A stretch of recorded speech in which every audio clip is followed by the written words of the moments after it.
Selamat pagi semuanya. Pagi. Pagi hari ini. Kita tolong kedua menyiapkan dulu ya. Coba duduk siaga.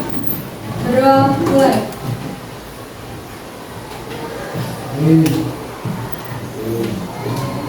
Selesai. Salam. Assalamualaikum warahmatullahi wabarakatuh. Waalaikumsalam warahmatullahi wabarakatuh. Saya presensi terlebih dahulu ya. Aditya, Gigit, Alifa, Alif, Alifa, Alia, Dimas, Enggar, Ferdian, Dafar, Safis, Iva, Kartika, Oliva, Michelle, Naila, Ailia, Noval, Lulus. Sudah siap semuanya hari ini untuk belajar? Sebelumnya kalian belajar apa ini tadi? Maaf sebelumnya bahasa Indonesia. Kalian masih fokus apa sudah masa fokusnya ini? Ini dulu ya. Coba kalian berdiri semuanya. Apa ya?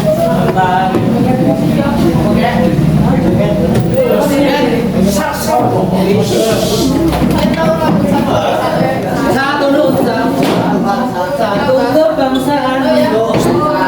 Nanti kita nyanyi itu sambil gerak ya.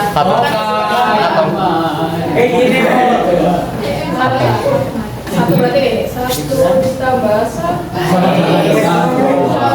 dengan dua. Oh, duanya kayak gitu. Terus lanjut dua ditambah dua sama dengan IPA. empatnya kayak gini. Enam bu. Enam ini. Empat kali tiganya. Ini empat bu. Terus empatnya seperti empatnya kayak gini tadi ya. Nah yang ditambah sama dengan delapan. Delapan kayak gitu lagi. Sama dengan enam. Juga. Gitu ya. Satu tambah. Bareng-bareng ya. Ya mulai. Satu ditambah satu sama dengan dua. Dua ditambah dua sama dengan empat. Empat ditambah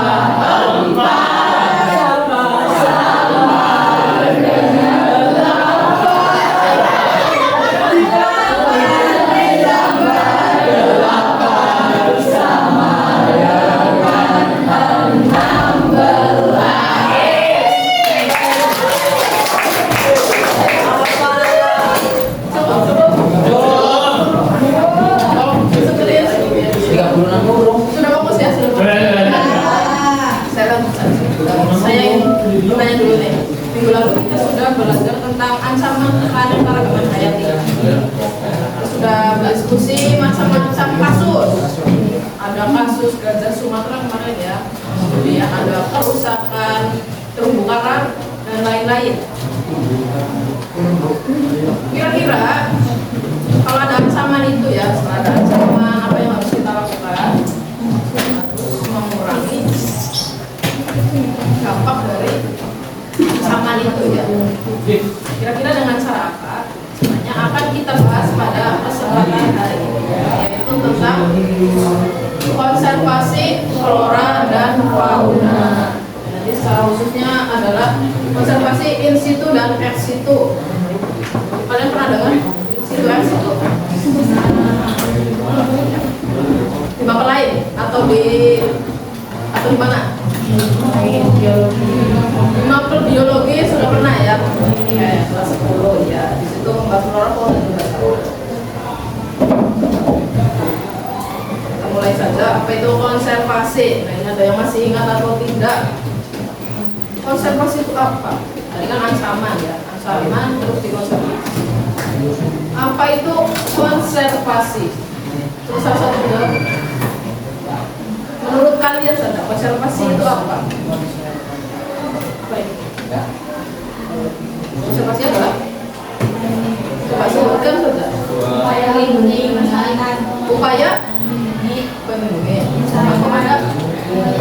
Memelihara. Apa ada lagi? Sumber daya alam. Mengelola sumber daya alam. Betul ya. Salah tiganya itu. Apa ini ada? Pengertian konservasi.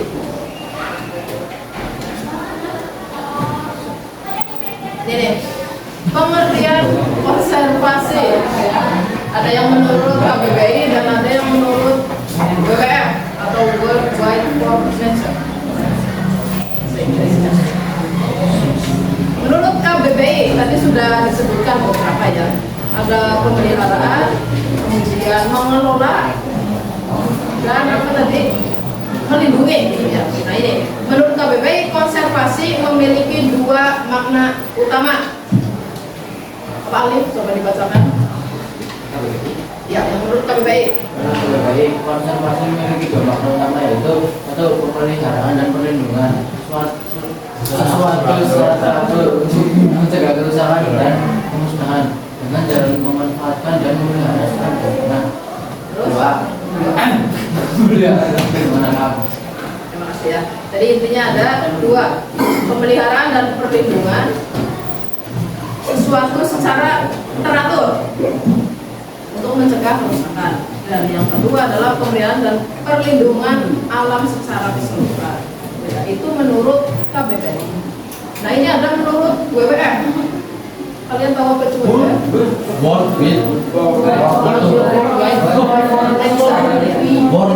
Itu siapa sebenarnya? Ngapain mereka ini? penjagaan. Ya ini tuh badan khusus ya, yang khusus untuk mengatur tentang konservasi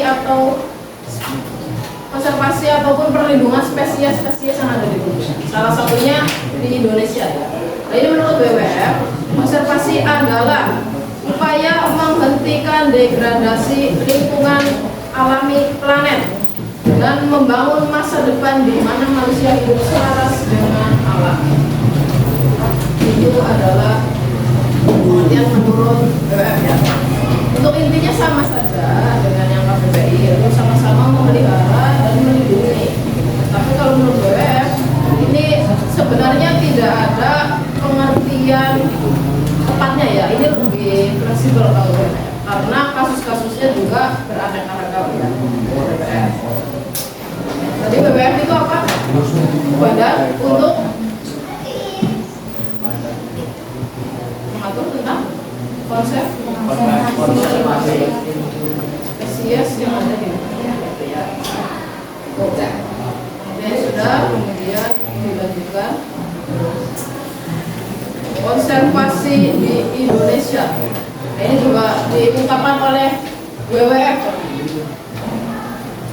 Menurut WWF, konservasi keanekaragaman hayati tidak bisa dilakukan sendirian. Jadi harus melibatkan berbagai pihak. Di sini ada kolaborasi aktif antara pemerintah, pasti pemerintah karena yang membuat kebijakan ya. Kemudian masyarakat lokal. Masyarakat lokal berarti membantu dalam proses pemeliharaannya. Serta ada juga sektor swasta. Selain dari pemerintahan juga ada dibantu oleh sektor swasta. Kemudian di WWF percaya masa depan satwa liar Indonesia seperti gajah, harimau, dan orangutan terikat erat dengan masa depan masyarakat yang tinggal di sekitar. Jadi kelestariannya bergantung pada orang yang ada di sekitar makhluk hidup atau spesies itu. Misalnya di hutan yang ada gajahnya misalnya, atau tempat yang ada itu di sekitarnya ada permukiman warga. Tapi sering kita jumpai warga-warga di sekitar mereka itu membuka lahan baru. Di mana lahan baru itu adalah asli habitat dari gajah itu.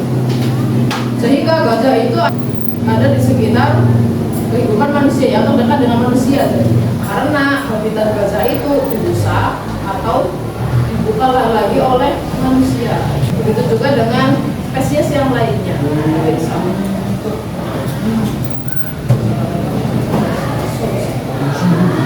Kemudian ini WWF juga sangat aktif dalam berbagai program konservasi. Ya, konservasi yang dilakukan atau dibantu WWF yang ada di Indonesia. Ada 3 kalau di sini ya. Ada membantu habitat dari orang hutan yang ada di Kalimantan dan Sumatera. Kemudian melindungi populasi harimau Sumatera, menjaga ekosistem laut yang kaya di Raja Ampat. Itu adalah beberapa contoh ya yang dibantu oleh WWF. Ada lagi. Menarik.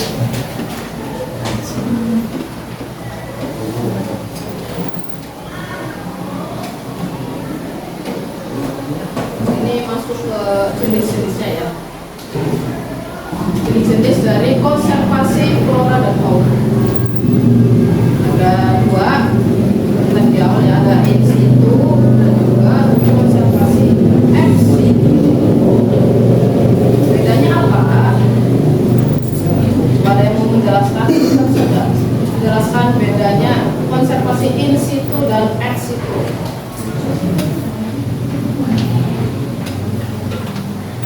Coba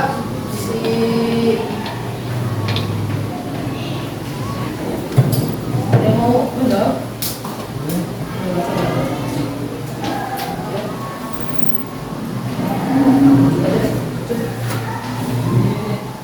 Coba jelaskan bedanya konservasi in situ dan ex situ. Konservasi itu flora dan fauna dari aturannya. Sedangkan konservasi ekosistem hanya dibuat Di luar habitat asli. Kalau in situ di habitat asli dari spesies itu ya. Kalau ex situ di luar habitatnya. Ini apa? Ayo. Visualisasi ya.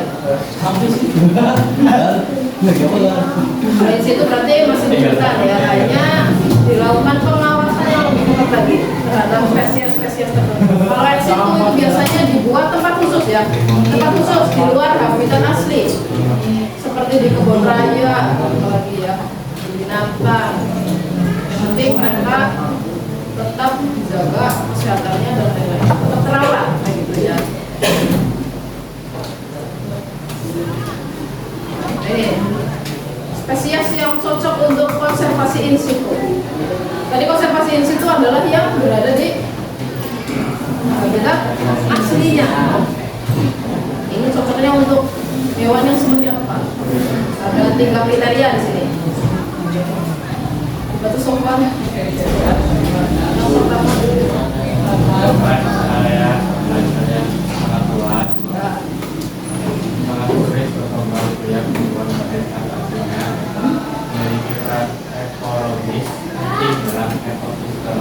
ada 3 kriteria di mana suatu spesies cocok dikonservasi in situ, yaitu ada area jelajahnya yang sangat luas, jadi mereka tidak bisa dibatasi ya. Kemudian sulit berkembang biak jika di luar habitat aslinya.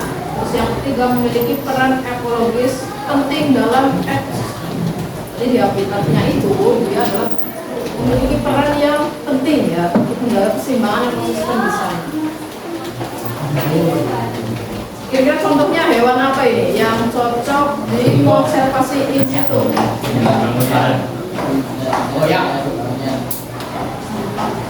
Monyet.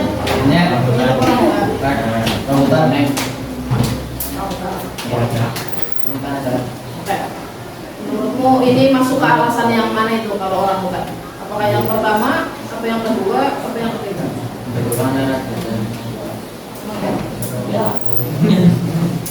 Orang hutan butuh jelajah yang luas.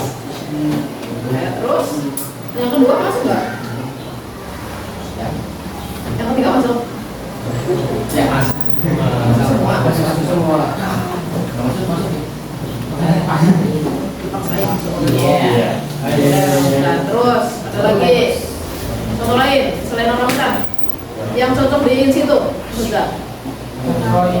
Selain Ramadan tadi ya.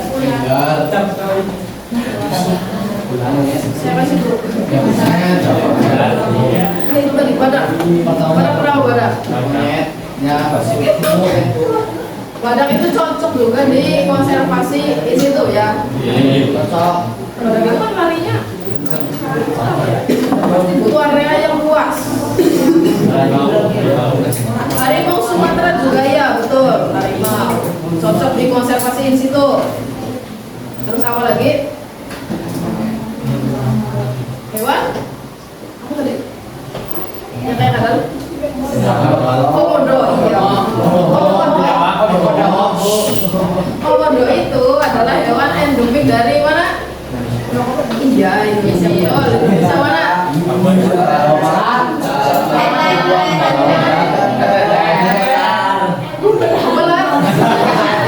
Nusa Tenggara Timur. Kita nggak pernah lihat komodo di sini ya.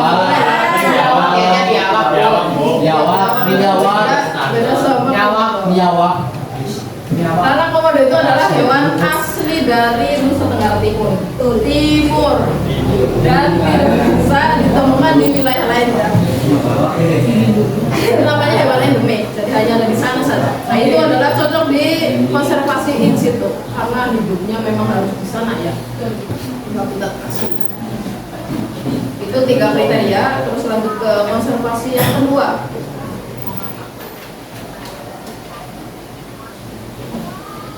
Spesies yang cocok untuk konservasi ex situ. Nah ini ada 3 kriteria juga sama.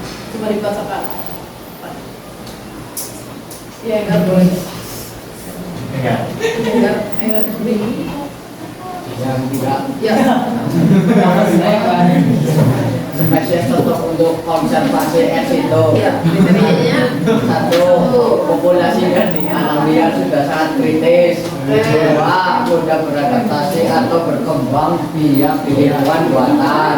3. Memiliki nilai genetik penting untuk penelitian. Itu ya ada 3 kriteria. Yang pertama populasinya sudah sangat kritis, berarti jumlahnya sudah sedikit sekali ya. Terus yang kedua mudah beradaptasi. Kalau mudah beradaptasi berarti bisa dipindahkan ke wilayah lain ya untuk tetap hidup. Terus kalau yang ketiga memiliki nilai genetik penting untuk penelitian. Kira-kira contohnya apa yang cocok di konservasi ex situ? Harimau Jawa. Harimau Jawa. Harimau Jawa. Harimau. Bukan di Jawa kan bukan di Jawa. Harimau Jawa. Kucing. Badak keturunan 1. Pada pertujuan 1 itu cocoknya di Darat di situ. burung apa? Burung Jawa. Salah. Kamu orangnya burung cendrawasih di Burung elang Jawa. Langgar. burung elang Jawa. Nah, Juga nih. bener nggak? Betul. Coba dijelaskan. Belakangan. Coba gimana? Ini dihubungkan dengan 3 kriteria ini nih. Elang Jawa tadi ya, elang Jawa. Tadi elang Jawa bener ya. Elang Jawa itu cocok untuk konservasi es itu. Karena populasinya sedikit. Populasinya sudah sedikit. Ya, terus. Apa lagi? Dan mudah beradaptasi. Mudah beradaptasi proses sehingga bisa dipindahkan ke wilayah. Iya, oke. Terus, apa lagi kira-kira? Calak balik gimana? Contoh lain adalah jalan balik juga masuk ya, masuk ke konservasi ex situ. Kalian pernah lihat jalan balik? Di foto mungkin di video.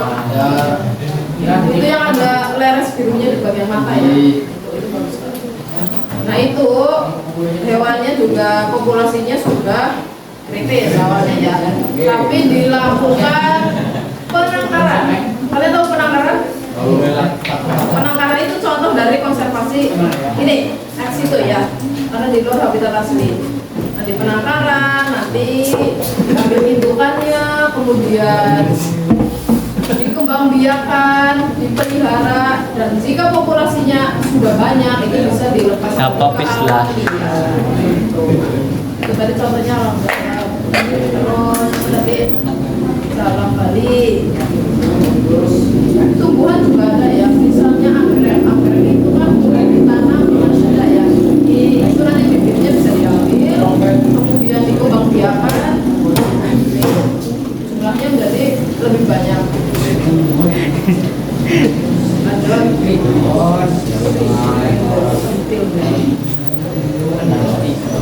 ini peta persebaran konservasi di Indonesia. Tadi ya, berarti tadi ini adalah contoh-contoh dari konservasi in situ maupun ex situ.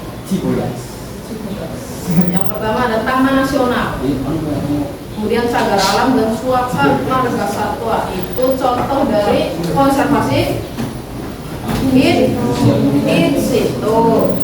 Kalau ex situ contohnya adalah kebun raya, pusat penelitian. Di sini laboratorium konservasi itu ya, itu beberapa contoh. Misalnya Waikambas melindungi gajah dan lain-lain. Ya.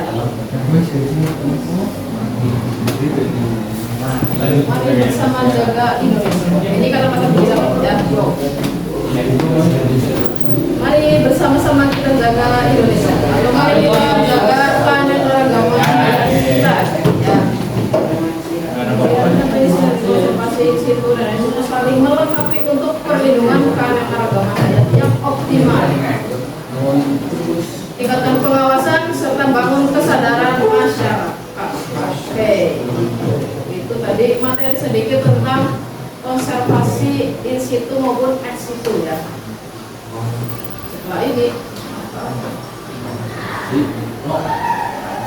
ini silakan nanti kita mengerjakan lembar kerja ya, teman-teman. Nanti akan saya bagikan. Ini tugasnya kelompok.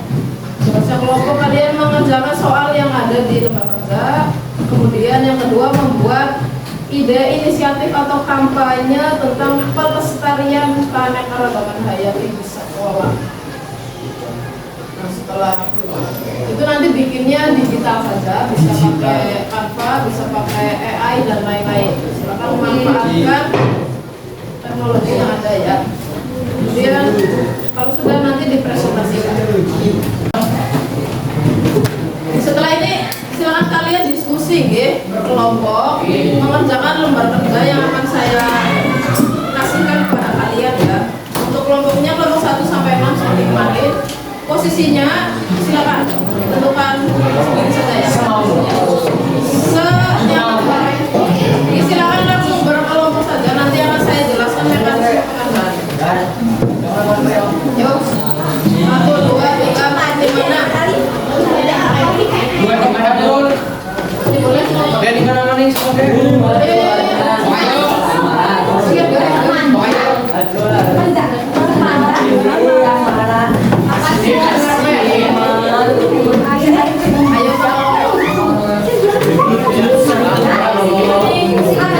saya jelaskan mekanisme pengerjaannya ya. Di lembar kerja ada 2 tugas, tugas 1 dan tugas 2. Tugas 1 kalian mencari spesies flora fauna yang berbeda. Terus ditentukan itu cocok di konservasi in situ atau ex situ. Sama tuliskan alasannya, mirip seperti yang tadi kita diskusi bareng ya. Kemudian tugas 2 kalian mencari ide kreatif atau kampanye tentang keanekaragaman hayati di lingkungan sekolah ya. Bisa penanaman pohon, bisa daur ulang sampah atau dan lain-lain. Gitu ya. Tapi materinya berbeda ya setiap kelompok. Terus nanti dibuat mind mapping, kemudian ataupun poster, bisa juga dibuat dalam bentuk PowerPoint ya. Nanti setelah selesai bisa dipresentasikan. Sudah jelas?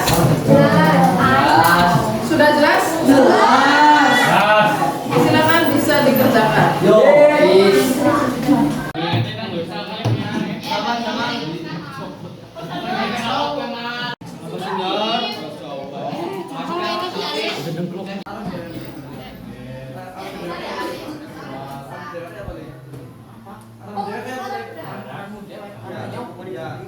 Sudah selesai semuanya?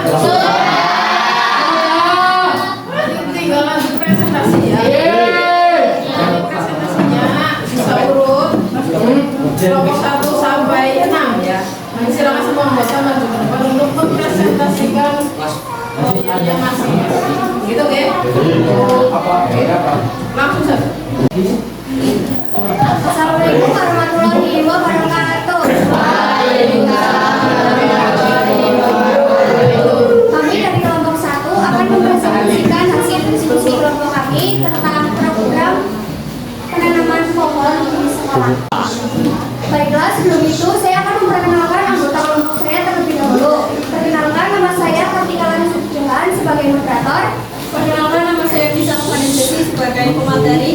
Perkenalkan, nama saya Nala Hilimani sebagai pemateri. Perkenalkan nama saya Salman sebagai pemateri. Perkenalkan nama saya Jafar Rizalullah sebagai pemateri. Perkenalkan nama saya Sabit Muhammad Salsa.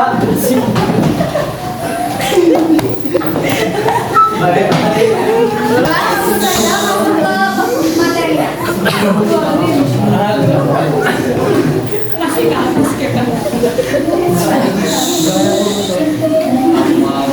Yang pertama ada tujuan program penanaman pohon di sekolah. 1. Menciptakan lingkungan hijau dan sehat. 2. Meningkatkan kesadaran dan kepedulian lingkungan. 3. Mengurangi stres dan meningkatkan kesehatan mental. 4. Meningkatkan keanekaragaman hayati.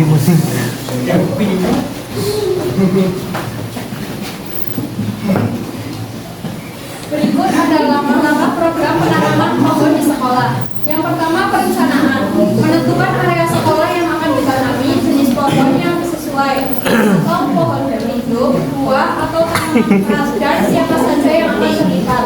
Yang kedua, edukasi. Memberikan pemahaman kepada siswa tentang manfaat pohon, pentingnya menjaga lingkungan dan cara menanam serta merawat pohon yang benar. 3. Persiapan bibit dan alat. Menyiapkan bibit pohon, alat-alat pertanian, dan media tanam yang dibutuhkan. 4. Penanaman. Melibatkan siswa secara aktif dalam proses menanam bibit pohon di lokasi yang telah ditentukan. Yang kelima, perawatan berkelanjutan. Memastikan ada kegiatan rutin untuk merawat pohon yang ditanam, seperti penyiraman dan pemupukan yang dilakukan oleh siswa di bawah pengawasan guru.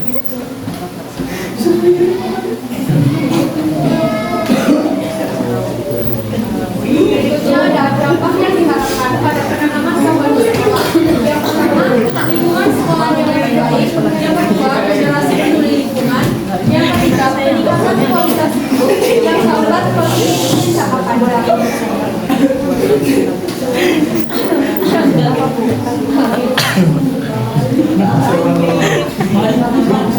Terima kasih atas perhatiannya. Saya buka sesi tanya jawab. Jika ada yang ingin ditanyakan atau didiskusikan lebih lanjut, bisa langsung ditanyakan.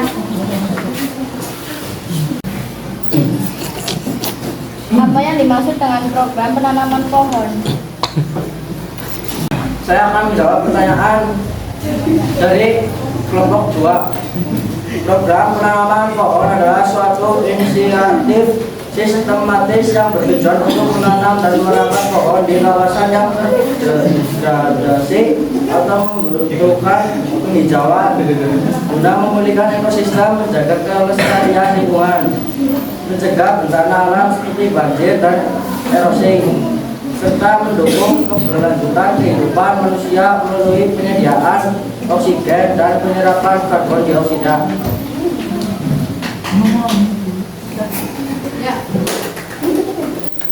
Baiklah, kita sudah sampai di akhir presentasi. Saya harap materi yang saya sampaikan hari ini bisa memberikan gambaran yang jelas dan motivasi bagi kita semua. Sekian presentasi dari kami. Wassalamualaikum warahmatullahi wabarakatuh. Warahmatullahi wabarakatuh. Kami dari kelompok 2 akan mempresentasikan kampanye pengurangan sampah plastik di lingkungan sekolah. Perkenalkan, nama saya Rahmi Arifia sebagai moderator. Nama saya Putra sebagai pemateri. Saya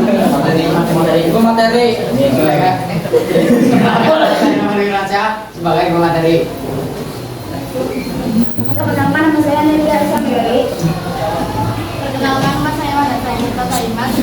Perkenalkan, nama saya Nurul.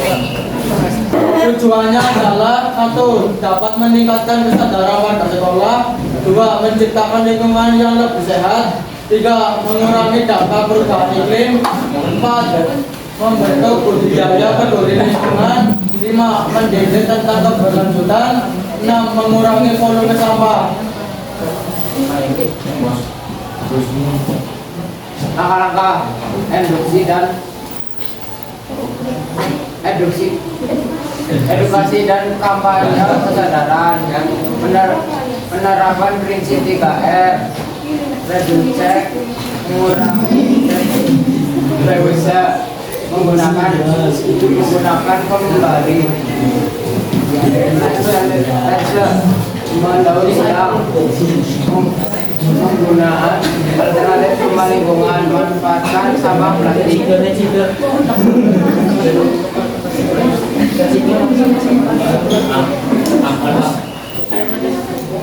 Dampak yang diharapkan lingkungan yang bersih dan nyaman, berlaku tentang tanggung jawab dari warga sekolah, kolaborasi dan kebersamaan, menciptakan generasi masa depan yang bertanggung jawab, menjadi kita sekolah lagi. Kesimpulan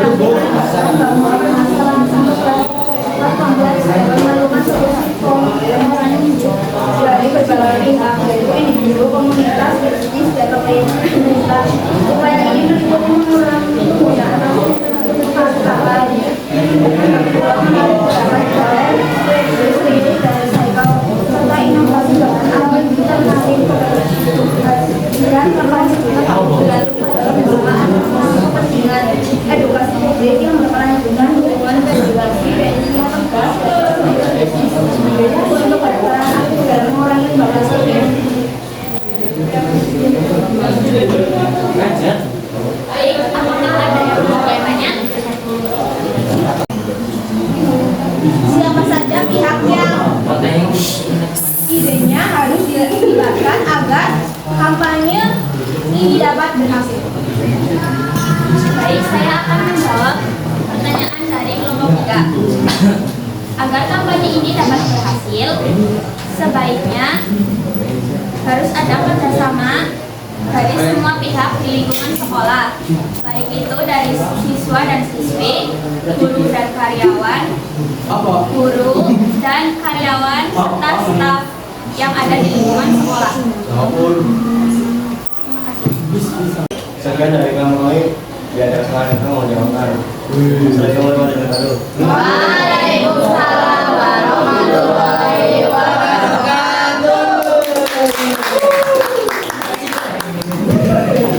Sudah presentasi semua ya? Semoga hasil dari presentasi teman-teman kita semua tadi semoga bisa kita ambil hikmahnya dan ambil pelajaran yang baik ya. Nah ini karena mau mengakhiri pembelajaran ya, kita refleksi terlebih dahulu. Saya minta perwakilan satu anak untuk merefleksikan pembelajaran pada hari ini, meliputi apa saja yang dipelajari hari ini dan apa saja harapannya untuk pelestarian flora fauna di Indonesia ke depannya. Ini silakan, ada yang mau merefleksikan? Mungkin Mbak Ali silakan. Apa yang kamu pelajari dalam pembelajaran hari ini?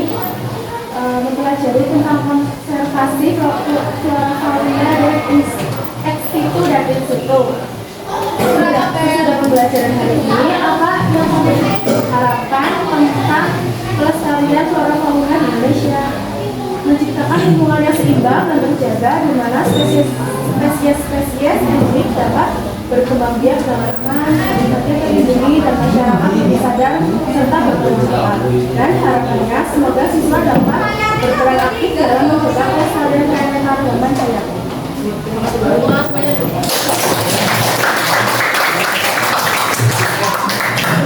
Terima kasih atas refleksinya ya, sudah mewakili teman-teman. Semoga harapannya itu bisa dilaksanakan ke depannya ya. Amin. Mungkin itu saja pembelajaran pada hari ini. Semoga materinya bisa menarik kalian dan semoga apa yang kita